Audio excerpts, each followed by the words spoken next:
Vote শেষ হয়েছে, রাজ্যে পালাবদল ঘটেছে, বঙ্গে চাষ হয়েছে পদ্ম ফুলের। মুখ্যমন্ত্রী নির্বাচিত হয়েছেন শুভেন্দু অধিকারী। তবে এখনো পর্যন্ত সার্বিক মন্ত্রিসভা গঠন হয়নি। মুখ্যমন্ত্রীর সঙ্গে শপথ নিয়েছেন 5 জন মন্ত্রী। তাদের মন্ত্রিত্ব পদও বন্টন করে দেওয়া হয়েছে। তবে বাকি মন্ত্রিত্ব পদ কারা পাবেন এবং কবে মন্ত্রিসভা গঠন হবে তা এখনো জানা যায়নি। শুক্রবার সন্ধেবেলা সল্টলেকের বিজেপি কার্যালয়ে বসে বিজেপির কোর কমিটির বৈঠক হয়।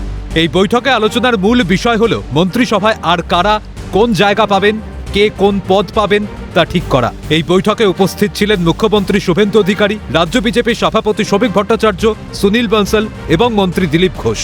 সূত্রে খবর, দুদিন আগে দিল্লি গিয়েছিলেন শ্রমিক ভট্টাচার্য। সেখানে অমিত শাহ এবং নীতিন নবীনের সঙ্গে বৈঠক হয় তার। মূলত বঙ্গে মন্ত্রিসভা গঠন নিয়ে ধীরে চলো নীতি নিয়েছে বিজেপি।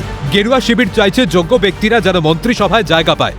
সূত্রে খবর, আর কয়েকদিনের মধ্যেই জানা যাবে বঙ্গ মন্ত্রিসভায় আর কারা কারা জায়গা পেতে চলেছেন। এই বৈঠকে তারই চূড়ান্ত শিলমোহর পড়ছে বলে খবর।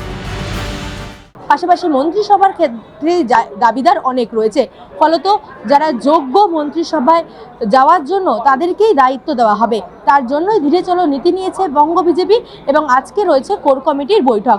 আর কয়েকদিনের মধ্যেই জানা যাবে, অর্থাৎ দুদিনের মধ্যেই জানা যাবে যে মন্ত্রিসভায় আর কারা কারা জায়গা পেতে চলেছে। সূত্র মারফত খবর। ক্যামেরায় নিখিলের সঙ্গে রেশমি রিপোর্ট, ক্যালকাটা নিউজ, সল্টলেক।